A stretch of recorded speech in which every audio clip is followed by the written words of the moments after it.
geç peki. Ha geç. Sağını çekiyorsun. Evet sen. Slow durursun. Öyle slow. Hadi geç sıra sende. Çalışıyoruz.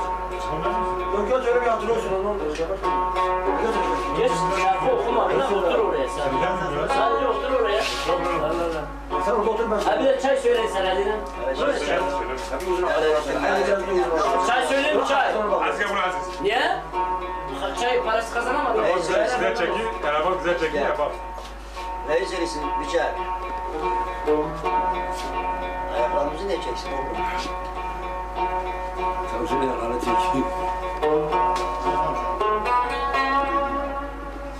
Bu karaya mı ayıracağız? Titrenince kalite düşüyor.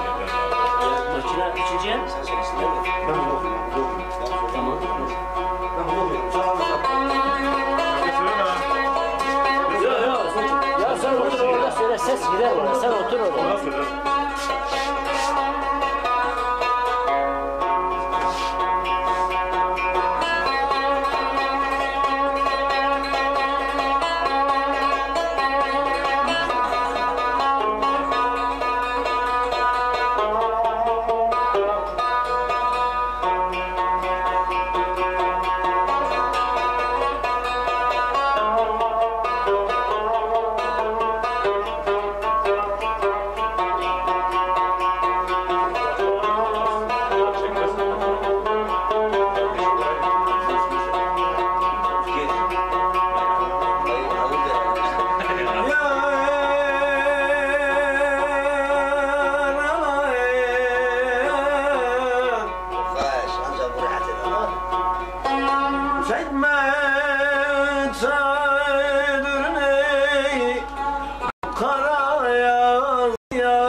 Kimler ağlasın oy oy oy, içer ağlayırım oy oy, çeker ağlarım oy oy.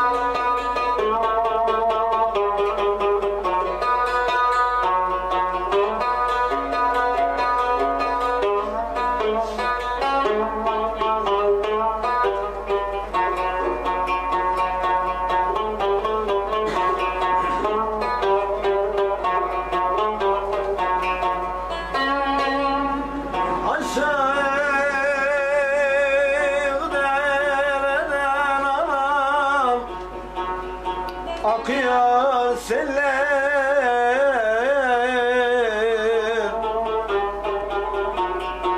yüreğim yanar da kardeş, ne bilsin eller.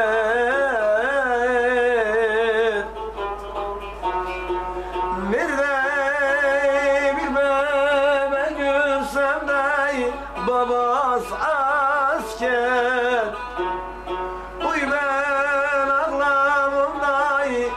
Kimler ağlayasın oy oy oy, içer ağlarım oy oy, ah gezer ağlarım oy oy. Neler ettin neler ettin, sevdim ama neler ettin. En sonunda kıymet etme. Bildin ama neler ettin. Bildin ama neler ettin. Dostum bana